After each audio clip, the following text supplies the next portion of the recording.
Never shut up. Hi, guys. Hello, everyone. Welcome back to End Zone Scoop. I'm Liz. Joining me are my co-hosts Dayna and Shona.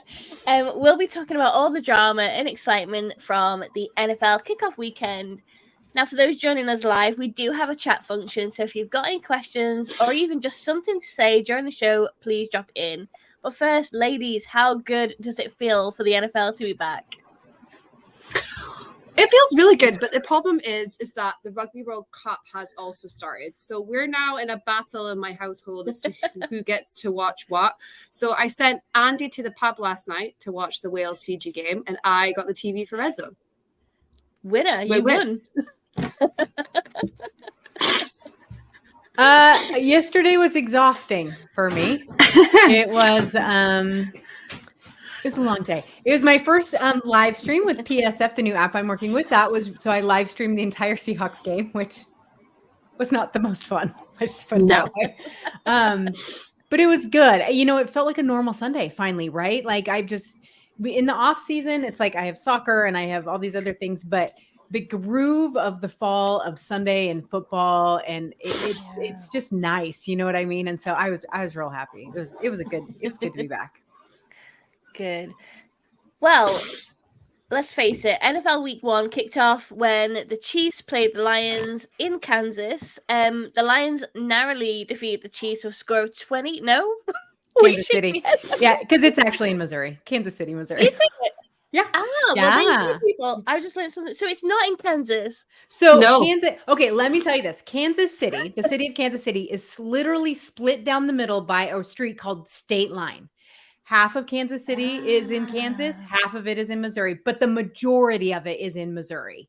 And the stadiums are a good 20 minutes outside of the city on the Missouri side. So they are together. So this is a bit like, I love that we're so off topic right now, but this is a bit like San Francisco 49ers not being in San Francisco, right? Exactly. Yes. Yeah, they're in the metro area, but they're not. But Kansas City, the Chiefs are technically still in the Kansas City, city limits, but they are, it's on the Missouri side. So yeah, you're not the only one. You're not the only one. Exactly. I bet I'm not. It's the soccer team. You told me plays that on though. the Kansas side. God, that's complicated. It is for sure. So yeah, the score ended. I feel like my mind just went completely like with that whole literally mine. I need to get a map. You need to come visit Dayna. That's what you need to do. I will take you up on that. Yeah, please do. Okay. I would love that. Well, we're coming next year then. Come on. I have lots of room. Now, interestingly about that score then, so that actually ended Chiefs' opening weekend winning streak that they've had since 2014. So I'm curious, like, how do you guys think that this is going to impact the rest of their season? So interestingly, I don't know that it's really going to change much. Although I will say that once I saw Travis Kelce was going to be gone from this week, then I did change my win-loss prediction for them by 1. And I just did that because I thought the Lions were going to be much better than people were giving them credit for. And Dan was determined at that point, right? Dan Campbell was like, we're going to win this game. Travis Kelce is just that integral to that team. He is the guy, right? And it was absolutely proven by the game on this week. So I think the other big piece obviously is going to be the Chris Jones piece and the fact that he is not there and he's holding out. He says he won't hold out past week 8. And that, for those who maybe don't know, is because that is when he would not get credit for this season. And he would have to then play all of next season for the Chiefs again. So he will be back by week 8. But I think that it's going to be really interesting to see how they respond this upcoming week. I think it's going to be really good. Well, you know the saying, you should never pounce on a sleeping lion, right? Just say it. Yeah, you called it, Dayna. You said these Lions are going to be fun to watch this season, and they proved just that. And also, I think the standout for me, I would say, was the defensive end. Gotta love my defense, like Dayna. Was Aiden Hutchinson, the second year edge rusher. He had a career high of 6 QB pressures on Thursday night. That is tied for the most by a Lions player since the start of the 2020 season. So, big props up, Aiden. Yeah. You're getting my gold star this week, hon. Yeah.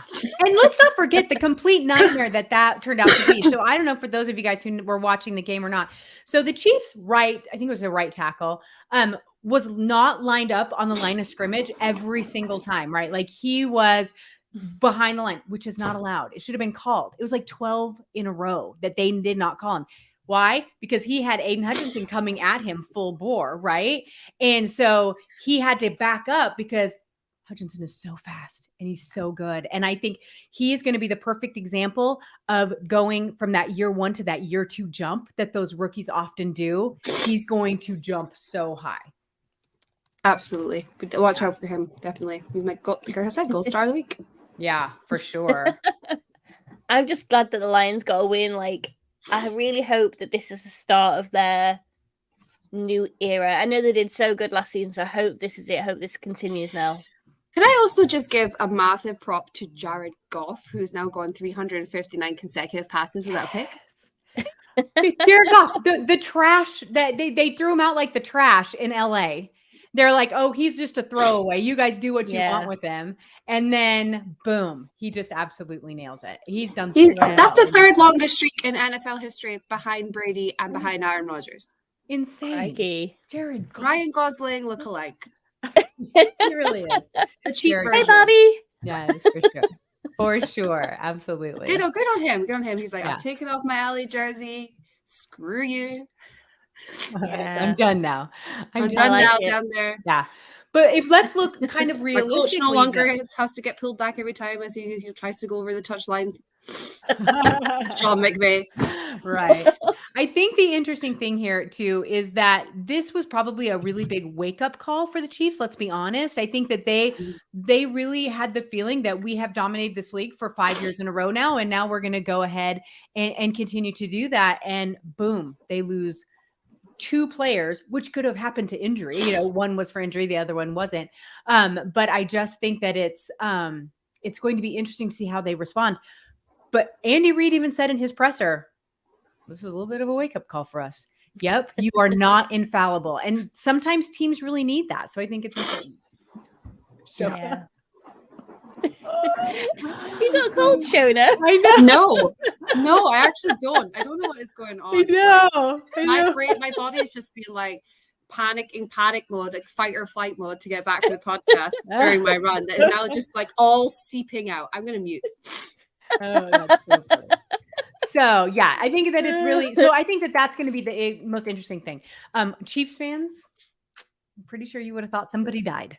They were that upset by this loss. Yeah, they were. I thought Seahawks Twitter was bad, but no. I think the Chiefs have taken our mantra. Although the posts I woke up to this morning by Seattle, we might as well just let it go. We're gonna get to that game. We are. We're gonna. Yeah. And I'd say we're not the only fan base that has done that. Like I saw posts on like Twitter this morning of like Green Bay fans like throwing their jerseys away, and I'm like, it's just calm down, guys.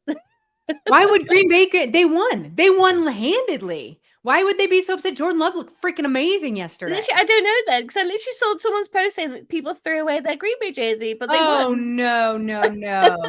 That was. Did it have Rodgers on the back? Maybe. Oh, maybe that's why they don't need their Rodgers jerseys anymore. They have their Jordan Love. Just score it out and put Love on the back. And to be honest with you, that game was so interesting because it really Jordan Love looked good.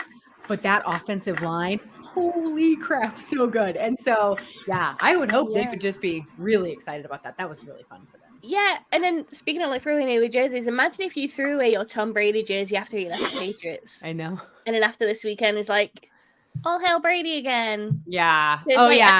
After his this weekend. That was cringe when he got on the pitch and then started throwing a ball. I'm like, oh, hon, just no. You're done now. He is done now. He is. Let them have their moment. For sure. Let's talk about another game then. So the Chargers hosted the Dolphins, and the Dolphins secured a 36-24, I think, for a win. So Tua and Tyreek Hill, they seem, in my opinion, to be the new Kelsey Mahomes, if you want to put it that way. How do we think that this partnership is going to help influence the way that the NFL fans and whatnot view the Dolphins' offense?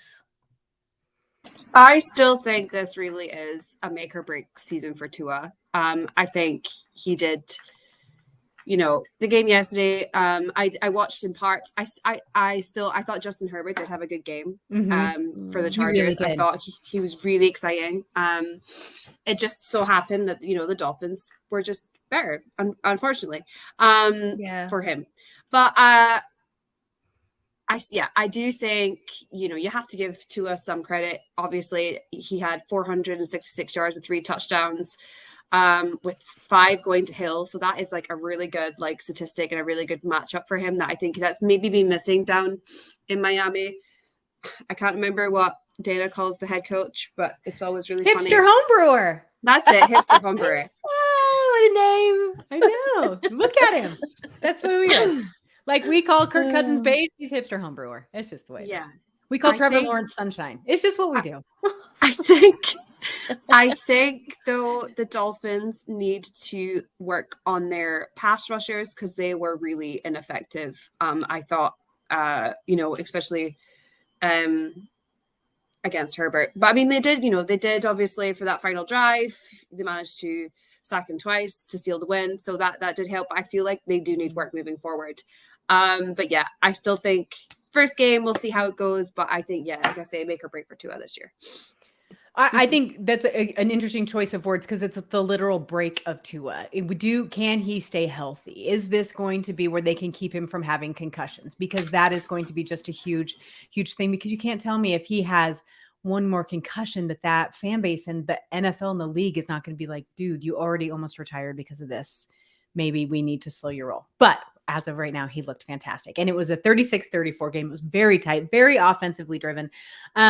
And Tyreek Hill might have finally made good on his promise to make the Chiefs feel bad for not paying him, because what happened with the Chiefs this week was they did not have a number 1 wide receiver, and their wide receiver, who's actually their tight end, wasn't there. They could have really used Tyreek Hill this weekend. They would have murdered the Lions had he been there. So I think that is a really kind of interesting place for Tyreek Hill and the Dolphins to be in right now. That is to take absolutely nothing away from the Chargers. That game, they played that game perfectly. Had they not had to deal with the Tyreek Hill they got, they would have won that game handedly. And so I think that what we saw is 2 really good teams who had to battle it out to the end. There wasn't a ton of defense in this game, but I think that it's really good to see it on display, because now you know what you're going to get from them offensively. So how do you scheme for them defensively? So it was a lot of fun. I'm really excited for the Miami fans. I know they're really excited to start out this way. And the Chargers fans are like, are you freaking kidding me? Because how many times have the Chargers come this close? All the time to the playoffs, to winning a game, to beating the Chiefs, whatever it may be. They have a hard time getting over that hump. But if Herbert continues to play the way he did this last week, I think that they're going to be really pretty happy by the end of the season. Seems to be really good. Yeah, I think they're an interesting team, and they're an odd one because they've sort of I feel been a little bit out of the limelight for a little while now. So I don't know. They're another team, I suppose, a bit like the Lions, where you want them to succeed, you want them to do well. So yeah, I think it'll be really interesting to see how they progress over the season. Absolutely, I think it's going to be really fun. That I'm a big believer in you don't know who a team is until week 4 to 5, because you don't. The vets don't play in preseason anymore. They're still knocking the rust off. You're still getting your schemes down. That's why I was trying to calm everyone down in Seattle Twitter yesterday. It's like, guys, take a breath. First of all, it's the Rams. They always play us really hard. And second of all, we underestimated them. We're going to get to that game. But I think that everyone just needs to relax. These Chiefs fans, I was saying the same thing. It's week 1. But when you win as handedly as you did, as we're going to talk about the Cowboys and the Giants, I think that you also have to slow your roll just a little bit. But what it does give you is a glimpse of what they can do. And I think that for especially this Miami and LA teams, that would be pretty encouraging and pretty exciting. Yeah, definitely. Let's move on to our game, shall we? So the score in that game ended 30-3 13 to the Rams. Matt Stafford had 334 yards. Standout performance by Puka Nacua? Yep, Nacua. That was his debut match. So I'm curious, like, how do you think that this sets the tones for the Rams this season? And can we anticipate more breakout games from Nacua kind of as he establishes himself? Yeah. Shona, you want to go first? You want me to go first? It's up to you. I don't really know where to start with the game, in all honesty. I thought the first half we looked okay. That's probably as good as I'm going to give them. And then I think it was, obviously it is the first week, but as Dayna has said, I think we completely underestimated the Rams. And I think everyone who writes about stats and betting odds and 0.5 of a win for Seattle or whatever they said it was, painted out the Rams as this massive underdog when they still have the best offensive player in the league, even though he's not playing at the minute in Cooper Kupp, but he'll be back. We always have a tough game against the Rams in CenturyLink, or it's not CenturyLink anymore. It'll always be CenturyLink to me. It's always going to be CenturyLink. It's always CenturyLink. I think honestly we started like imploding in the fourth quarter with personal foul penalties from DK Metcalf and Quandre That was Diggs. so bad. The loss was cool, man. Yeah. Hard to see where the positives come from in Seattle at the minute, because it was just a bit like the second half we just completely forgot that the Rams would, run down the field and score a touchdown. I do think Jarran Reed had a good game, so I'm going to give him some stock because he blocked a field goal attempt to set up the offense with a short field just before halftime. Kudos to him. Okay. I thought Trey Brown had a really, really tough game. I thought he really, really struggled. And costly errors in the red zone on touchdown drives for the Rams, a missed tackle and a 16-yard gain. So yeah, as you can see, I'm really positive about the game. Really positive. Yep. Well, I think if you look at the game, there are things to be positive about for Seattle, but let's talk about the Rams first just a little bit. Sorry. So no, you're good. I completely missed the question. I was just ranting about Seattle. Understandable. Here's the interesting thing about the Rams. I think the one thing, as Shona mentioned, that everyone did is we assumed too much about the Rams. We assumed, since Sean McVay almost retired last year, that he wasn't going to be as in it this year. Matt Stafford, I'm almost retired. Aaron Donald was deciding between staying in retirement. And when you hear those stories in the offseason, I think what ends up happening is you start to make assumptions on their not their ability to play, but their fight to play. Do they still have a desire to play? And Matt Stafford, literally, his wife did not want him to play football. And so in our heads, we start to think, and the media feeds this, oh, they're a broken down rebuilding team. They did get rid of half of their team. They got rid of Jalen Ramsey. They got rid of so many players that then you don't pay attention to who they picked up and you don't really pay attention to their rookies. And so I think now that's our bad. That's the fans. That's the media. We completely underestimated them. Does that mean that will continue? Was this the Rams' Super Bowl in that they are not going to get swept by the Seahawks again, because they did last year? And is this they put so much effort into this? Well, Aaron Donald's still Aaron Donald. And Matt Stafford looks fantastic. Will he be able to keep that up long-term throughout the entire season? And this is a little ageist of me, but maybe not. And injuries pile up and we don't know. So this maybe we got absolute best from this team. Their rookie, Nacua, so fantastic. His play will drop off. And the only reason why I say that is because they're going to bring Cooper Kupp back, and then he just won't get as many chances. But fantastic, for him to come out as a rookie. The other thing too is Seattle had them completely in hand in the first half. They had completely in hand, and they knew it. It was the second half they realized what Seattle's biggest mistake was, and they totally capitalized on it.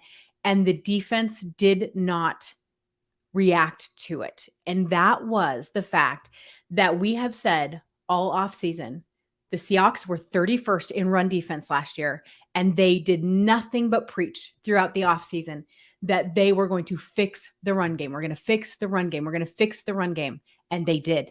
They looked fantastic against the run yesterday, the whole game. What they didn't do then was remember that you have a middle level of the field. You have 10 to 15 yards that you have to protect wide open, not a soul. Everyone's stopping the run. And then they would throw it over the middle. Dink and dunk, down, down, down. 16 plays because they're all 10-yard plays. Gain after gain. And then that third down conversion rate was freaking ridiculous. Seattle couldn't stop on the third for nothing, for anything. And so that is a huge defensive problem. I thought Woolen looked terrible yesterday. And I was so excited to see his second-year jump. I'm very nervous about his play. Trey Brown, Mike Jackson, Kobe Bryant, they don't look like they took a huge step either. But we also know we have Witherspoon waiting there, right? So you have a little glimmer of hope that you could bring Witherspoon in the nickel and he could protect the middle of that. But the number one thing, and people are going to absolutely kill me for this, is the one piece that they are missing to fix a whole lot of these wrongs is Adams. They need Jamal Adams in that center section. He's fast. He hits hard, and people, they avoid him. And so if he can come back even 3/4 of the player that he was, I think that will greatly help that defense.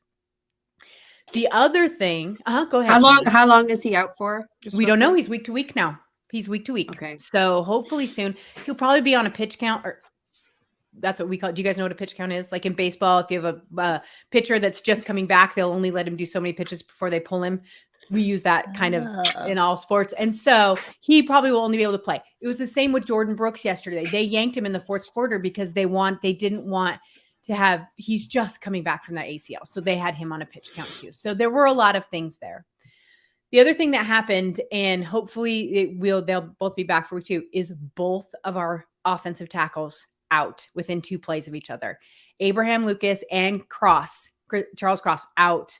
So what does that give you? Stone Forsythe and Jake Curran.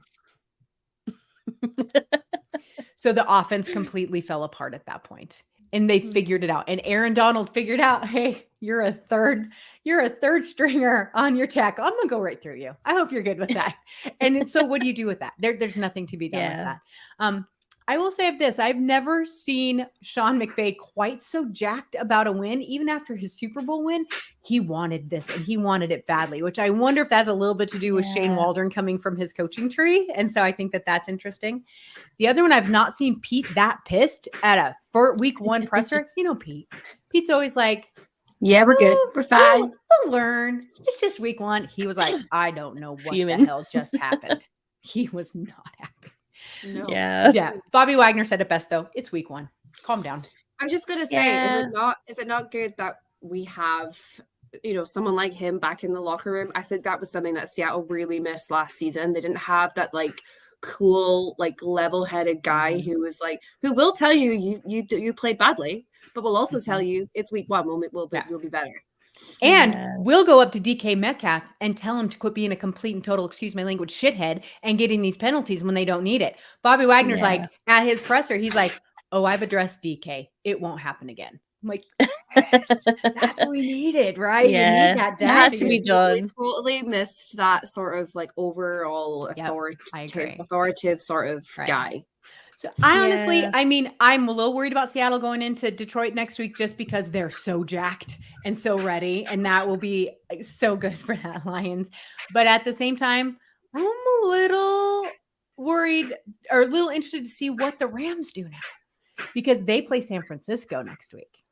And so that I want to see, we will know who the Rams are by how they play San Francisco. And if they continue to play that well, we're all going to have to take the big L on writing them off this year because they'll be legit for sure.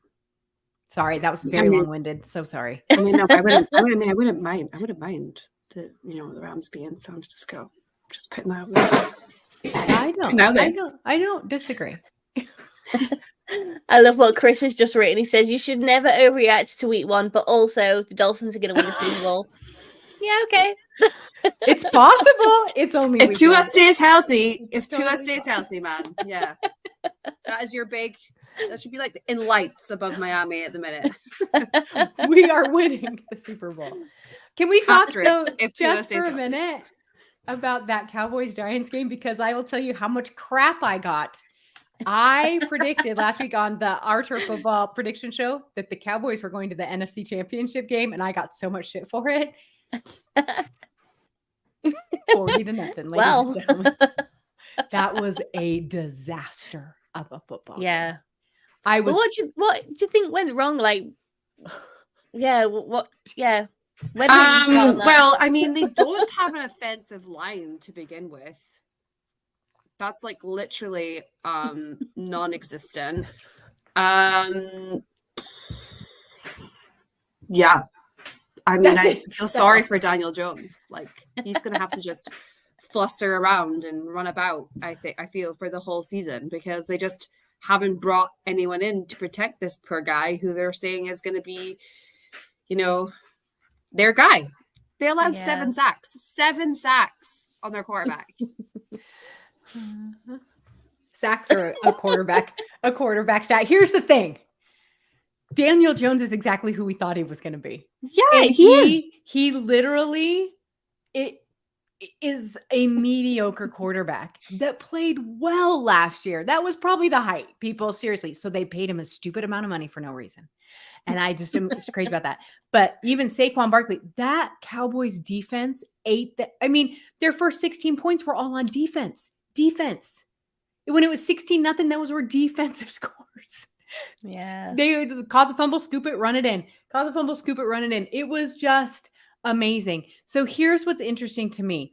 I think that a lot of people were focusing on Dak Prescott this offseason. Yeah. And not really as much on the defense. And man, now here's where I don't want to overreact to the Cowboys. People are like, the Cowboys are beating everyone. They're going undefeated. That was amazing. Yes.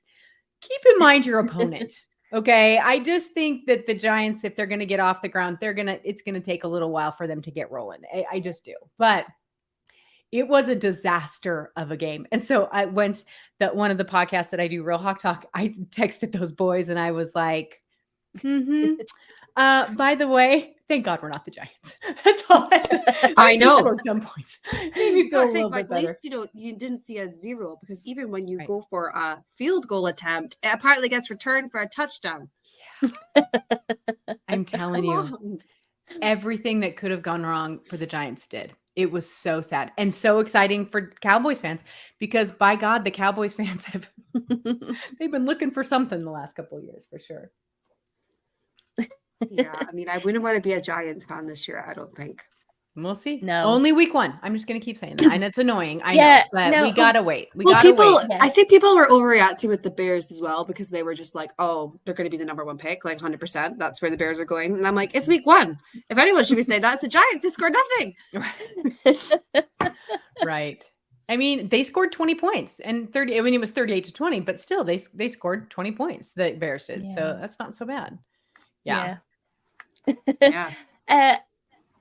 Shall we move on? How can we not talk about the 3 rookie quarterbacks that made their debut? So was it Bryce Young, CJ Stroud, Anthony Richardson, and Richardson's is he 21? Became the youngest to both pass and rush for a touchdown in a single game. Mm-hmm. Like overall, but all 3 of them have had really impressive debuts. Like, how do you guys see these rookies shaping the future of the NFL, and what do you think sets, say, Richardson apart from others, especially at such a young age? Yeah. Let me tell you, none of them won their game, right? None of them won. And so that's a little disappointing, but at the same time, you expect some jitters. Of course, when they're picked that high, that means they go to a questionable team, right? So we got to keep that in mind. And they played really worthy opponents this time. So it really comes down to how did they do, right? Not necessarily the whole team. Although Will Anderson, man, the Texans, he's so good. It just makes me sad that he plays for them. So anyway, Anthony Richardson, he was 24-37, so 64.9%, 223 yards and 1 touchdown. He did have 1 interception. And then he had 10 carries for 40 yards. And then he had one rushing touchdown, which was his very first touchdown, which I thought was fantastic. But they lost 31-21 to the Jags. Now, we all expected the Jags to do well this year. I mean, they're playing on a third year quarterback now. But he's got a skill set. And I think it was a skill set that a lot of people questioned, was he NFL ready? Was he not? That sort of thing that came out. But I will tell you, he's still, I got to interview him at the draft. He so calm, so mild. There's no hype to him. He just was very sweet and very methodical. And that's how he played. He played very calmly. Very methodically. He did very well. I think that he had some moments where he might have been trying too hard in this game, but honest to God, he just looked fantastic. It was really good. So then you have CJ Stroud with the Texans. They lost to the Ravens 25-9. So that one was a little bit harder to swallow. He was 28 of 44, 242 yards. He did not get a touchdown and he had one lost fumble. So this was a harder start. Although I don't know if you guys saw this, his first play, the very first ball he threw got batted back to him and he caught it himself. So, at least he's, that shows awareness. So, right. I thought that I was like, well, good for you, kid. I'm sure that's not how you wanted to start it, but that's fine. But his line is not great. And we've always known the Texans were going to struggle with their offensive line. So he's just going to have to learn. He's going to be one of those guys that you're going to see progress every week. His first preseason game, disastrous. And he's so much better now. So I think that that's where you're going to see that from him. Bryce Young, my heart breaks for Bryce Young. I hope to God they find that football. Did you guys hear about that? His first touchdown, in the NFL, Hayden Hurst caught it and then threw it up into the stands. He was so excited. It's like, what? And you could see he turned around and looked at him like, oh my God, what did I just do? And so I hope that fan gives it back to them. I think that's important. 20 of 38. So only 52% completion, 146 yards, 1 touchdown, 2 interceptions. He had the rougher game. They lost to the Falcons 24-10. The Falcons looked, may I say, as a side note, much better than I thought they would. That was a very impressive game, but they were playing the Panthers. He is going to be one that's going to have to develop. And I think they knew that, but he was doing really well. He almost looked a little worn out toward the end of the game, but honest to God, I was pretty impressed mostly with the demeanor of these guys during these games. I think that we're going to be able to see a lot of improvement with them as the weeks go on. Yeah, definitely. I think it's like you say, it's only week 1 and very much just hold any given Sunday. Anything can happen at any point. Mm-hmm. But I feel like they've set the right foundations. They're in the right kind of places. They've just got to keep going, I guess. So, yeah. I think as well, we always underestimate the jump between college to any NFL opponent. It's such a big step. Yeah. And then they get thrown into this mix of, being told that you're going to be our guy and hopefully you just light up for the first season. And then the first game, people are just like, oh, well, he's not actually that good. And I'm like, come on. I'm like, you do it. You put on a shirt and do what he's doing.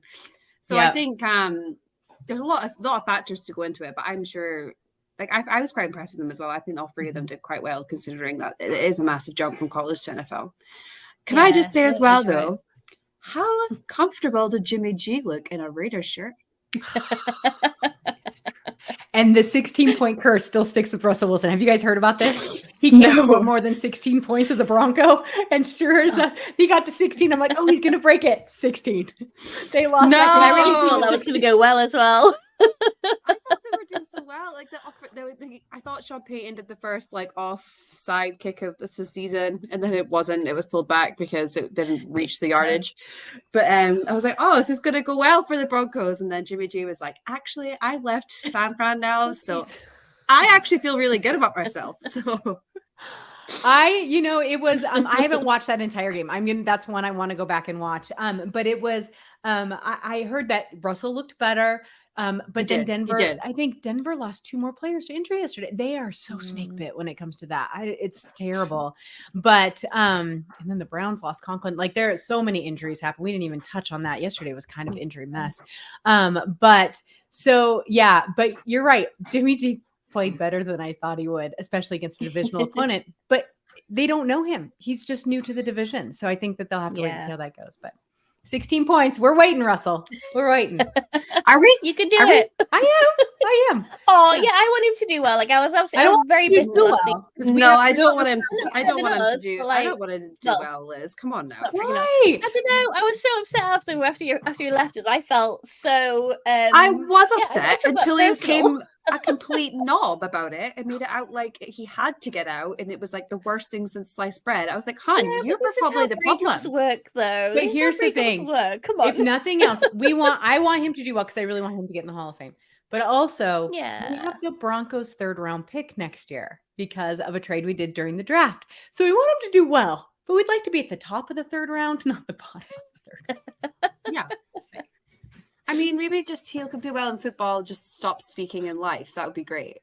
I'll be real happy if they beat the Chiefs once. They haven't beat them in years. So that would probably be enough to save a season.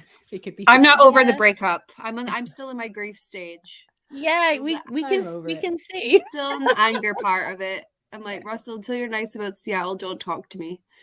Oh. Oh, love him. So cute. I don't mind him. I don't mind him either. Yeah. So overall, I think this was a great week 1. Just because there were a lot of upsets, a lot of surprises, a lot of things that we didn't expect. It didn't go to script. Or maybe it did. Maybe it did. Yeah. Oh my God. Yeah, maybe it did. Maybe this is all in script. Maybe someone's just playing with us upstairs. I'm like, ha! Although I've got to say that was great acting by Gino in the sense of when Aaron Donald was running at him, he's like, "Oh my God!" He did. He's like, "Nope, I'm sitting. Thanks, you go right ahead. I'm not getting hurt for this. I'm not getting hurt for Stone Forsythe sticking in there and being a terrible tackle."